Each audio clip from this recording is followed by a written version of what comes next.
आजच्या कॅबिनेटमध्ये महाराष्ट्रासाठी अति महत्त्वाचा एक कॅबिनेट निर्णय झाला। महाराष्ट्र आता देशातील पहिलं राज्य की ज्या महाराष्ट्राच्या कॅबिनेटने आज महाराष्ट्र स्वयंचलित कंसात अनमॅन्ड धोरण आज मंजूर केलेलं आहे। याचा अर्थ अतिदुर्गम, अवघड आणि अति आवश्यक अशा ठिकाणी तंत्रज्ञानाच्या साहाय्याने स्वयंचलित अनमॅन्ड कार्यप्रणालीचा वापर करायला लागतो। या संदर्भामध्ये धोरण करणं, एकत्रित धोरण करण्याची आवश्यकता होती। उदाहरणार्थ ड्रोन असो आणि अशा पद्धतीने सर्व ठिकाणी ज्याला आपण म्हणतो स्वयंचलित अनमॅन्ड एअर व्हेकल, स्वयंचलित अनमॅन्ड ग्राउंड लेवल व्हेकल आणि स्वयंचलित अनमॅन्ड अंडर वॉटर व्हेकल, या पद्धतीच्या आवश्यकता आणि याची मोठी बाजारपेठ जगभरामध्ये आता आहे। म्हणून या सेक्टरवर इलेक्ट्रॉनिक, माहिती तंत्रज्ञान व कृत्रिम बुद्धिमत्ता विभागाच्या माध्यमातून एक सर्वंकष धोरण आज माननीय मुख्यमंत्री देवेंद्रजींच्या नेतृत्वात, माननीय एकनाथ शिंदेजी, सुनेत्राताई पवार यांच्या सहकार्याने आमच्या विभागाने धोरण बनवलं, त्याला मंजुरी मिळाली।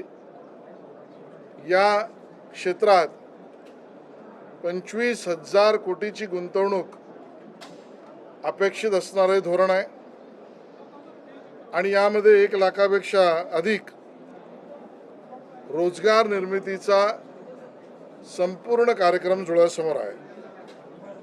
यासाठी राज्यभरामध्ये 3 उत्कृष्टता केंद्र, जसं मी सांगितलं स्वयंचलित अनमॅन्ड एअर त्याचं एक उत्कृष्टता केंद्र, स्वयंचलित अनमॅन्ड ऑन ग्राउंड त्याचं एक उत्कृष्टता केंद्र, स्वयंचलित अनमॅन्ड अंडर वॉटर त्याचं उत्कृष्टता केंद्र, अशी 3 केंद्र होतील।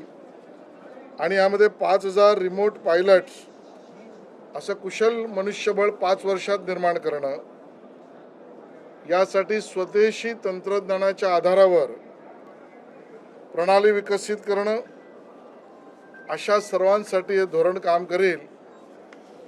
25,000 कोटीत 1 लाख रोजगार निर्मिती करण्यासाठी एकंदरीत 2,000 कोटीच्या मर्यादेच्या आत 20%, 15%, 10% असं स्थिर भांडवली गुंतवणुकीत अनुदान राज्य देईल।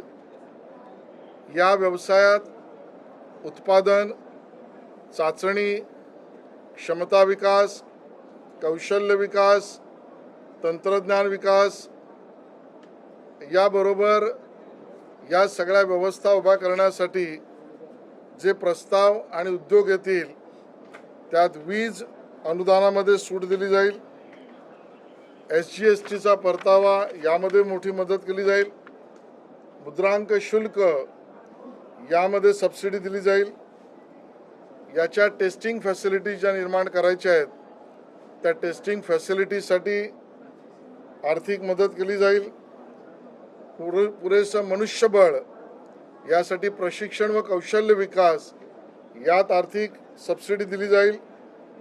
यात विविध पेटेंट हे नोंदणी करणार राज्य पहिलं आपलं ठरेल, त्या पेटेंटसाठी सुद्धा खूप भरीव मदत राज्य सरकारकडून केली जाईल।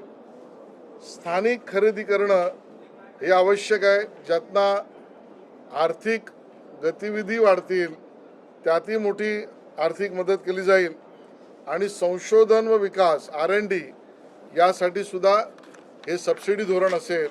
असं एकत्रित पहिलं देशातील राज्य जे महाराष्ट्र स्वयंचलित अनमॅन्ड धोरण आणि त्यासाठी त्याच पद्धतीची मिशन सुरू करण्याचा निर्णय झालेला आहे।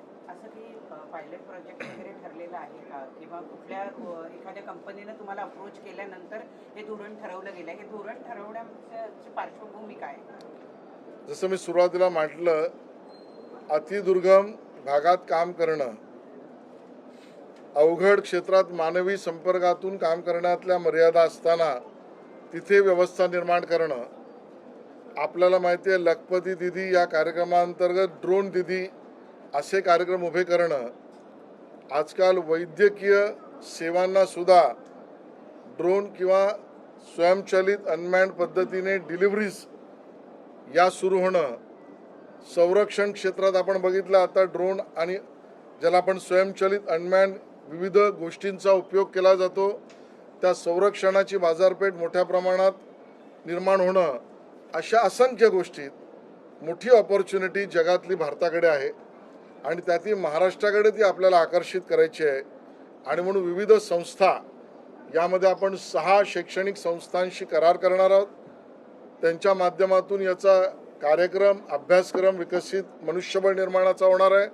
त्यामुळे मोठी एक आर्थिक गतिविधी यातनं निर्माण होणं हे महाराष्ट्रातल्या आपल्या युवक युवतींना आणि स्टार्टअप्सना आणि MSMEsना त्याचा फायदा मिळणं, या दृष्टीने धोरण त्या ठिकाणी निर्णय केलेला आहे.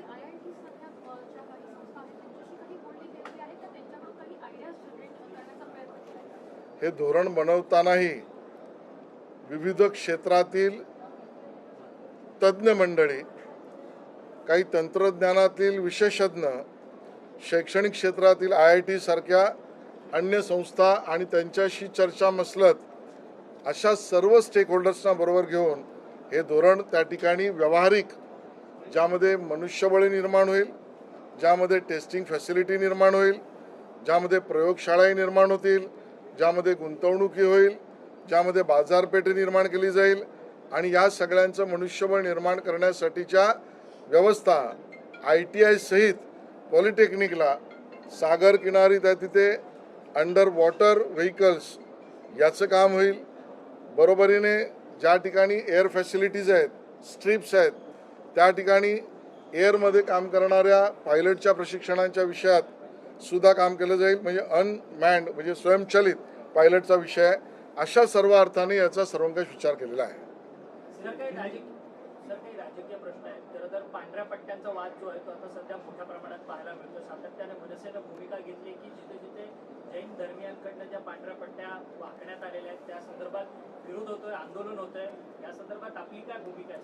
माननीय मुख्यमंत्री महोदयाने कालच स्पष्ट केलं, सर्वांनीच एकत्रित जगलं राहिलं पाहिजे. याच पद्धतीचं वर्तणूक सगळ्यांचं असावं. कुठल्याच संस्कृतीने दुसऱ्या संस्कृतीवर ओव्हरपॉवर करणं किंवा अनादर करणं असं होता कामा नये आणि त्या अर्थाने सगळ्यांनी निर्णयाने जगावं. सर, काल मनसे अध्यक्ष राज ठाकरे यांच्या पत्नी आहेत शर्मिला ठाकरे, त्यांनी खरं तर भाजपला टोला लगावलेला आहे की भाजपने स्वतःची मुलं मोठी करावीत, त्यांनी दुसऱ्यांची मुलं चोरण्यापेक्षा स्वतःची मुलं मोठी करावीत असा सल्ला भाजपला दिला. जाऊ द्या, आमच्या वहिनी आहेत त्या, त्यामुळे मी त्यांना उपरोधिकपणे काही सांगणार नाही. पण तात्पुरता त्यांनी पूर्ण अभ्यासांत बोलावं एवढंच मी म्हणेन. ॲडव्होकेट सतीश उके जे सातत्यानं देवेंद्र फडणवीस यांच्या विरोधात लढायचे, त्यांनी आता ईडीच्या तुरुंगातनं बाहेर आल्यानंतर त्यांनी असं म्हटलंय की महाविकास आघाडी सरकार असतानाच दबावापोटी माझ्यावरती कारवाई झाली, देवेंद्र फडणवीस यांचा कुठेही संबंध नव्हता असं त्यांनी आरोप केलेला आहे. मला वाटतं या विषयामध्ये पूर्ण माहिती मला नाही आणि यामध्ये देवेंद्र फडणवीसांचा काहीही संबंध आणि रोल नाही. आज महाराष्ट्र के कैबिनेट में एक महत्वपूर्ण निर्णय हम सब ने मिलकर लिया. महाराष्ट्र के मुख्यमंत्री देवेंद्र फडणवीस जी, इनके नेतृत्व में, और उप मुख्यमंत्री एकनाथ शिंदे जी और सुनेत्राताई पवार, इनके मार्गदर्शनानुसार हमारे इलेक्ट्रॉनिक, माहिती तंत्रज्ञान और आर्टिफिशियल इंटेलिजेंस विभाग की तरफ से हमने एक पॉलिसी मंजूर की है जो पूरे देश में हमारा महाराष्ट्र पहला राज्य है जिसने महाराष्ट्र स्वयंचलित अनमैन्ड पॉलिसी को अंजाम दिया है, उसको मान्यता दी है. स्वाभाविक है, इस पॉलिसी का हेतु जो रिमोट एरियाज, जो डिफ़िकल्ट एरियाज, जो नए टेक्नोलॉजी के कारण पारदर्शिता और स्पीडी डिलीवरी करने वाली क्षेत्रों के आधार पर आवश्यक इस प्रकार के व्हीकल्स और व्हीकल से संबंधित सभी इकोसिस्टम को निर्माण करने के लिए धोरण का निर्माण किया है और इसके लिए एक मिशन महाराष्ट्र स्वयंचलित अनमैन्ड मिशन भी किया जाएगा और उसके अंतर्गत स्वयंचलित अनमैन्ड एयर व्हीकल्स, स्वयंचलित अनमैन्ड ग्राउंड व्हीकल्स, स्वयंचलित अनमैन्ड अंडर वाटर व्हीकल्स, इस प्रकार के इकोसिस्टम को निर्माण करने के नए मार्केट का बिजनेस, इनोवेशन, टेस्टिंग, इंफ्रास्ट्रक्चर, इस सबको एकत्रित विचार करके अट्रैक्ट करने वाला महाराष्ट्र सरकार का धोरण तय हुआ है और उसमें 25,000 करोड़ तक का इन्वेस्टमेंट करने वाली ये पॉलिसी, इन्वेस्टमेंट अट्रैक्ट करने वाली ये पॉलिसी होगी।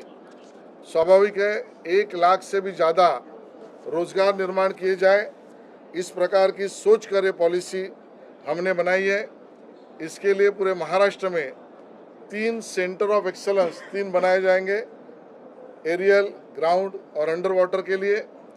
इसके लिए स्वाभाविक 6 अलग अलग शैक्षणिक संस्थाओं से हम इलेक्ट्रॉनिक, हमारा आईटी और एआई विभाग उनसे टाइप करेगा।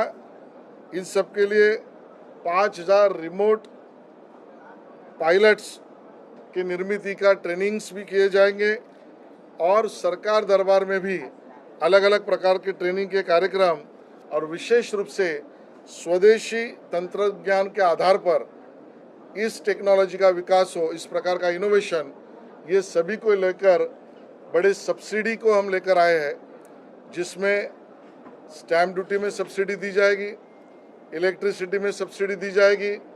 जो इस प्रकार के इकोसिस्टम और बिजनेस लेकर आएंगे, एकत्रित 5 साल में 2,000 करोड़ तक की सब्सिडी उनको अलग अलग तरीके से देने का प्रावधान है।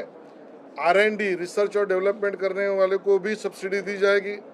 पेटेंट्स निर्माण होंगे, उसके लिए सब्सिडी दी जाएगी। प्रोटोटाइप्स निर्माण करने वालों को भी इसमें सब्सिडी और अनुदान दिया जाएगा। इस प्रकार का धोरण रखने वाला महाराष्ट्र पहला राज्य बन चुका है। सर, एक जोरदार चर्चा चालू आहे की ऑपरेशन टायगर राबवलं जात आहे केंद्रात आणि राज्यात आणि त्या दृष्टीनं खूप मोठ्या घडामोडी घडत आहेत। त्याचा फायदा भाजपला होईल की नाही होणार यावर जोरदार चर्चा रंगली। चर्चा करण्याला चर्चा करू द्या। घडवून आणताय अशी सुद्धा चर्चा। चर्चा करणारे केवळ आपल्या भीतीपोटी बोलतायत।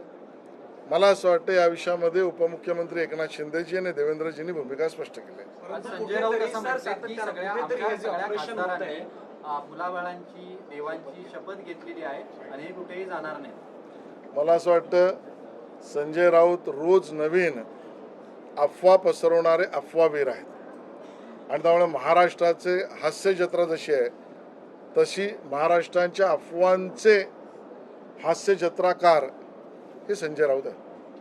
सर, मुंबई उपनगराचे पालकमंत्री आहेत आपण। मुंबईमध्ये पाणीसाठा मोठ्या प्रमाणात हळूहळू कमी होताना पाहायला मिळतो। जवळपास मुंबई महानगरपालिकेकडे 10 ते 15% पाणीसाठा आता धरणांमध्ये साठवलेला आहे। अतिरिक्त पाणीसाठा मिळावा याकरता राज्य सरकारकडे मुंबई महानगरपालिकेने सुद्धा पत्र दिलेलं आहे। याच्या संदर्भात काही चर्चा वगैरे झाली आहे? माननीय मुख्यमंत्री या सगळ्या गंभीर विषयाबद्दल अवगत आहेत। माननीय मुख्यमंत्र्यांनी या सगळ्या विषयामधली माहिती घेतलेली आहे आणि प्राप्त परिस्थितीमध्ये मुंबई काय किंवा राज्यातील सगळ्या पिण्याच्या पाण्याच्या व्यवस्थेबाबतीत आवश्यक तो निर्णय मुख्यमंत्री महोदय घोषित करतील।